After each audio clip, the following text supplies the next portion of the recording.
Hiya! Welcome back to another Top of the Pops reaction. And this one is from, you've seen the title, it's from my 12th birthday. That being the 25th of June, 1992. I know, I don't look old enough, do I? We move into summer bringing you the biggest names live to your screen. Playing the center of group who ain't too proud to beg, they're TLC at number 13. Alright, kicking off this edition of Top of the Pops with TLC at 13. This is Ain't Too Proud to Beg. Early single here from TLC. Right, just before I get back to talking about the music and the show, I want to apologise for what I said in last month's Top of the Pops reaction, which was, I can't remember the exact date, but it was an edition that would have been in May 1976 that I reacted to. I said that that was the final edition that I needed to complete all of, to have done reacted to, if I could spit it out, every year in the 1970s. Well, I was wrong, because I'd forgotten. I've been doing this for so long and I've done so many of these, it is difficult to keep track, but that's me making excuses really. But I'd forgotten that I've not covered 1972 yet. I thought I had. I thought I'd done that sort of, you know, I don't know, 2 or more years ago, but no. So that's still the 1 year in the 1970s that I want to look at, that I want to find an episode for. And they're a bit thin on the ground, I have to say, but you know, I've come up trumps with some other ones, some other years in the Top of the Pops canon. So keep your fingers crossed that at some point, I don't know if it'll be this year or next year, maybe sometime, maybe never, that I'll find a 1972 edition. But I will be looking, and as soon as I find one that's suitable, that's worth you know, me presenting to you on my YouTube channel, then yeah, it's we'll get it done. But anyway, back to this. So yeah, I turned 12 on this day. This was broadcast on, would have been Thursday, I would have thought at this point still. Top of the Pops, the 25th of June. So this would have been 31 years ago. I think I've worked that out right. What do I reckon to Ain't Too Proud to Beg by TLC? I liked TLC's late 90s era, you know, with No Scrubs and Unpretty, or Unprettier. I think it was, no, it was Unpretty, wasn't it? Unprettier is a wrestling move. Yeah, Waterfalls, which would have been, what, a couple of years or so after this, wasn't bad, but I wasn't that keen. But No Scrubs, and that whole album I thought was pretty strong. Your hosts for this are Adrian Rose and Claudia Simon. Oh, we've got a top 10 already. Number 10 is Elton John with The One. Jump from Chris Cross falls 2 places to number 9. At number 8, Blue Room, The Orb. After last week's pop performance, Take That at 1 to 7. It only takes a minute. And George Michael is at 6 with his Too Funky. The former chart toppers, KWS, fall 2 to 5. I do like that, Please Don't Go. It's Eurodance, of course it is. Something Good, Utah Saints, that's a classic. From Richard Marx is at 1 to number 3. Nick Berry's Heartbeats is in there at 2. Alright, what's our number 1 then? Alright, so we'll see Erasure later on, hopefully, unless it's been cut to copyright. As is always the case, I haven't watched this beforehand, I've had a scrub through.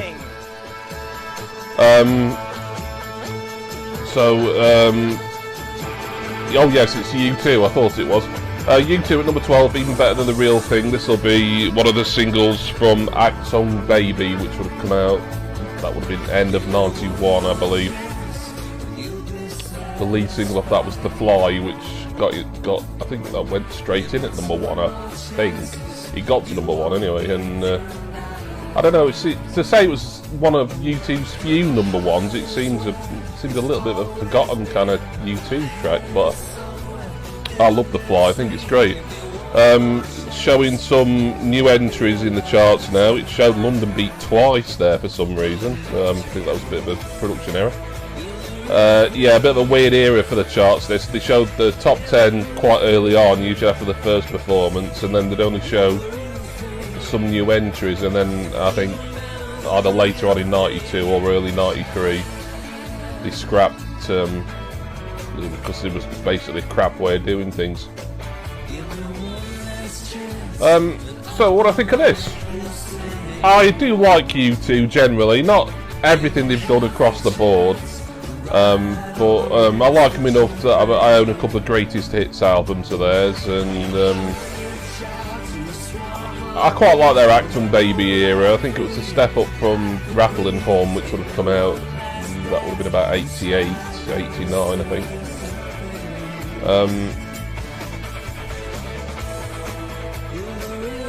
Yeah, this is a decent U2 single. Video's pretty good. That's about all I can say about it, really. So the presenters, Claudia Simon and Adrian Rose. Well, Claudia Simon, she was one of those poor unfortunates who seemed to get more wooden the longer she did Top of the Pops. I mean, she wouldn't have been long for the show at this point. I think by the end of 92, they were just kind of rotating between Mark Franklin and Tony Doughty as TOTP presenters, and all the rest have been out. Oh, speak of the devil, is she?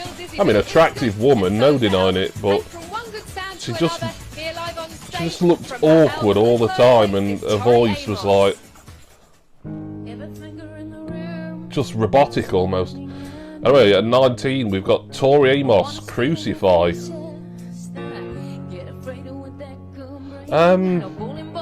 I'm gonna wait for this to get going a little bit, but I don't think I remember this really. Bit of a funny year, 92. I was listening to the charts, certainly, but maybe not as religiously as I had been, maybe, you know, in 89, 90, 91. And I think I did start listening to them again a little bit more in 93. Dropped off of then again a bit for a few years, and then once I'd got a CD player, that was it. I just, you know, had to listen to as much radio and what have you as I could to feed my compact disc addiction.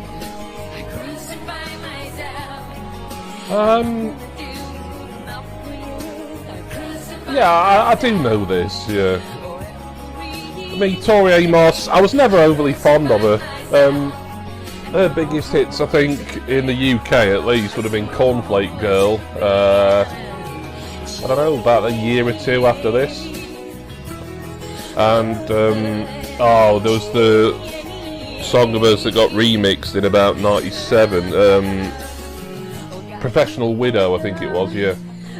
That was a big hit. That was alright as dance remixes go, but even then I was never a massive fan. I can take it or leave it.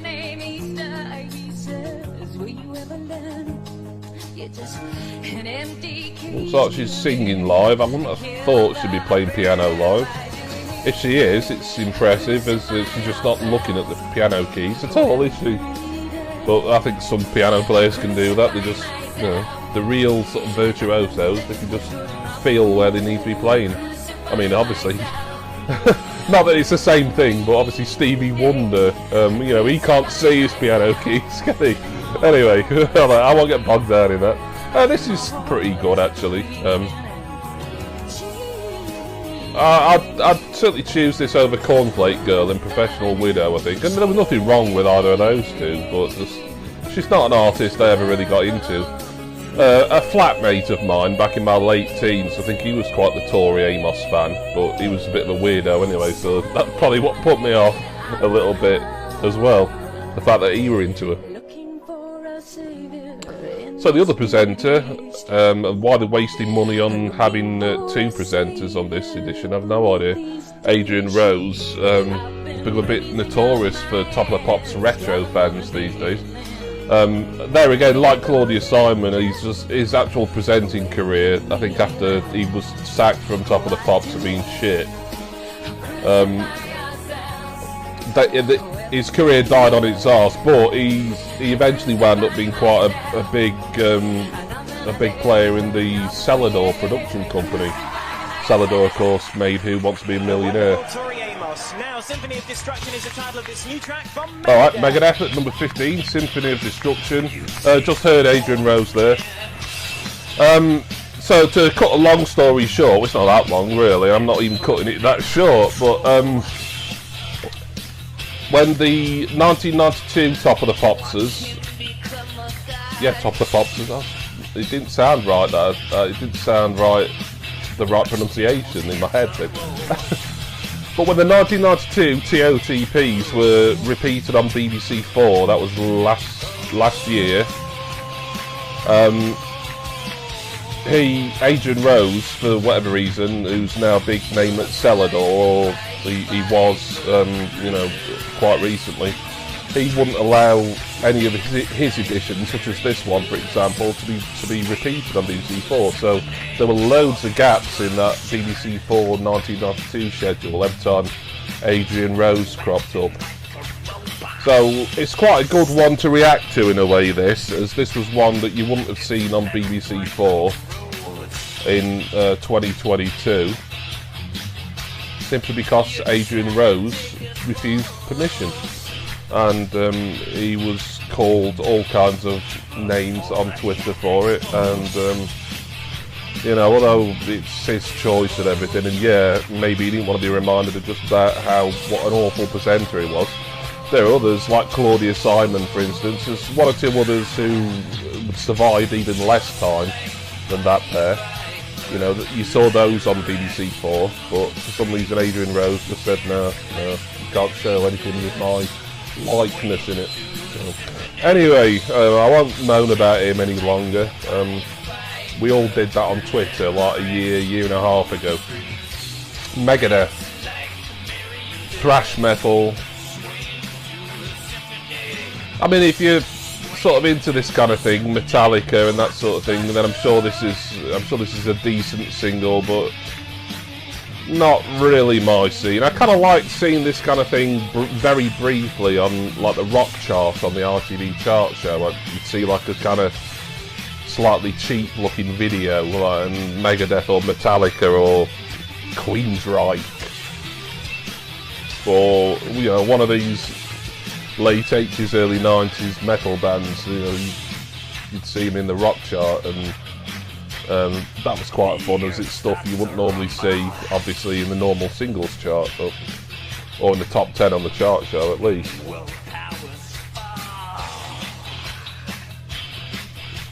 But this is probably considered a bit of a classic in the thrash genre, but for me, it's not doing anything for me, this, I'm afraid.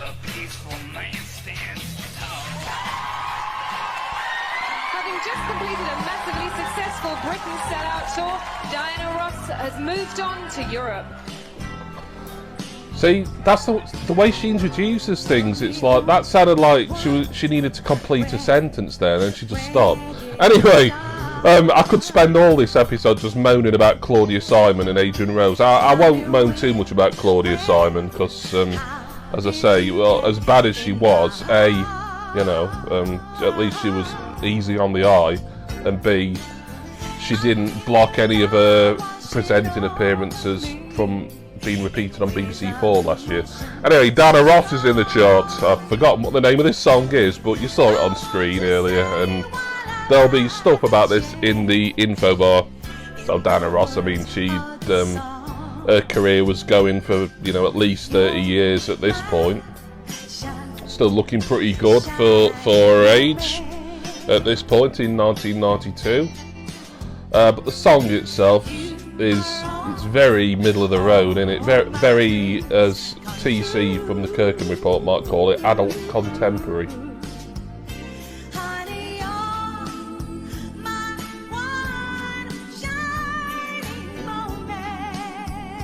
No, not doing much for me. This edition, nothing's really grabbing me and exciting me yet. U2's video was probably the highlight, but I don't really like picking a promo video, as my favourite thing in an episode of Top of the Pops. As it is mainly about the studio performances and what we can glean from them, really. So hopefully it'll pick up. I mean, we have got Erasure to come. Touch wood. We'll see. There may be a cut somewhere along the line in this edition. Well, just judging by the length of the video length. So whether that'll be Erasure or something else, we shall see. But I'm not enjoying this. I know Diana Ross has done better, but it was in the top 20. This, I think. I wouldn't have thought it got much higher. But you'll of course see you'll have seen the peak chart position in the info bar at the bottom of the screen a few moments ago, and I've got an itchy nostril, and because I'm recording this live, I'm not going to pause this and scratch my nose, so you've got to put up with that in the corner of the screen.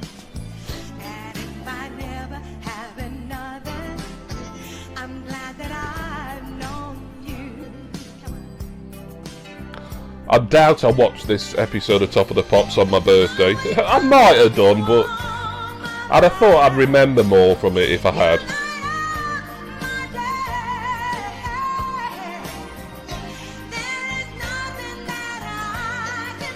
How are you finding this so far? Let me know in the comments if you've enjoyed any of the performances, any of the acts on here.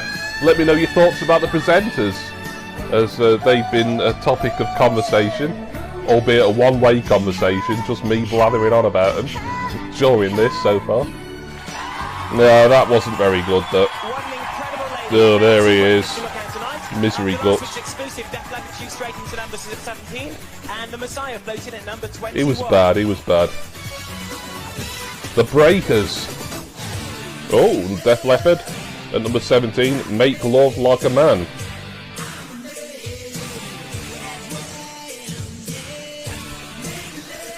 I do, when I was watching the BBC4 repeats in 2022, I do vaguely recall them doing a studio performance of that, so that might have been on the following week's show, maybe, or a couple of weeks afterwards.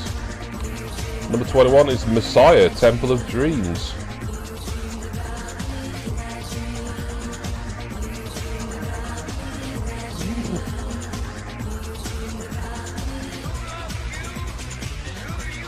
Not anything I'm familiar with that, but I like the sound of it. I might have to investigate that further. Are exclusive from Wet Wet Wet to kick off their extensive UK tour next week. Alright, Wet Wet Wet are, well, they're in the studio.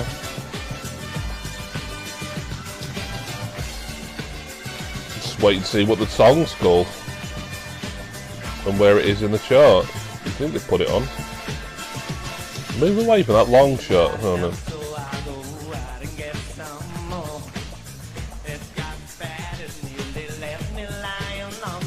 This isn't, again, this isn't something that, oh hang on, it's an exclusive, this, Lip Service. No, it's not one I'm familiar with, this. I do vaguely recall them having a song called Lip Service in the chart, but I may have, probably did hear it, 31 years ago, but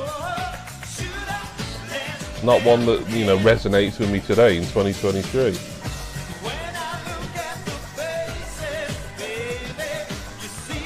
Yeah, I'm not pitching much of a tent for this edition so far.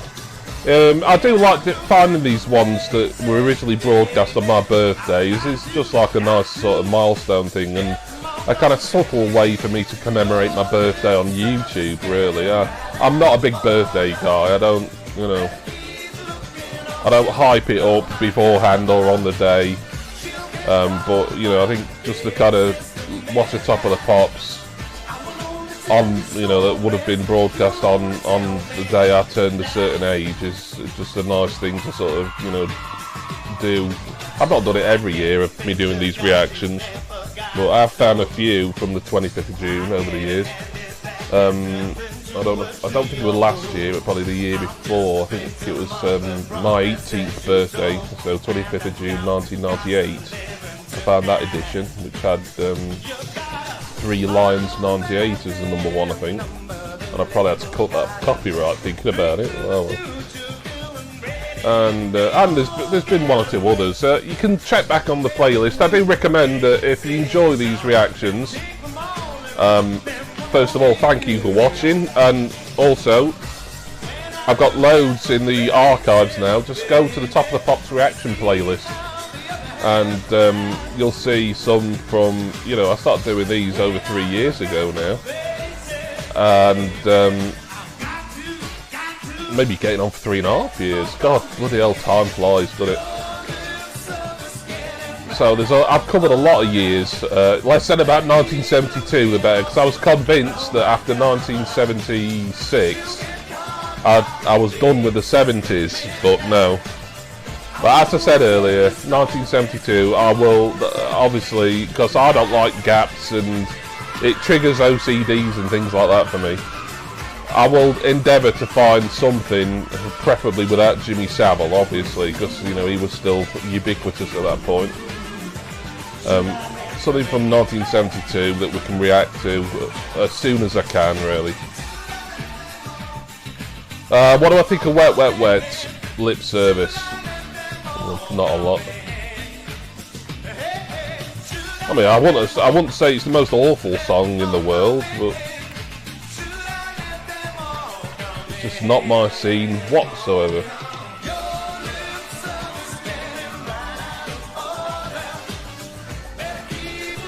Marty Pellow there, the then lead singer of Wet Wet Wet. Who replaced? I think it's someone out of Liberty X who replaced him as lead singer of Wet Wet Wet. I mean, they don't really have any chart hits anymore. I think they're just like a touring band really now. But yeah, Marty Pellow's like a solo artist. I think he split from Wet Wet Wet a few years ago now. And some bloke, maybe I'll have put some info in the ticker bar about it, but some exclusive news. Wet Wet Wet will be playing at Edinburgh Castle on September the 5th, and now Erasure. They're at the top of their third week with Lay or Your Love. Alright, so we've got the number one. Feels like we've had a cut somewhere, but whatever the cut was, assuming I'm not imagining it, I might have been, it's just the, you know, they look like there's some minutes missing from this episode. But Abereski EP is at number one, so, and this is a track on it, Lay All Your Love on Me. How many videos are made with the Abereski EP though? Because I've seen at least a couple. I think probably maybe 2 or... I don't think they made a video for each. I've got the Abereski EP. I've not owned it an awful long time, but I'm an Erasure collector on vinyl, so I really had to get that at some point. Of course, the Abereski EP was an EP of ABBA covers. It's simple as that, and it was Erasure's... That was their first #1 single in the UK. Might have been, yeah.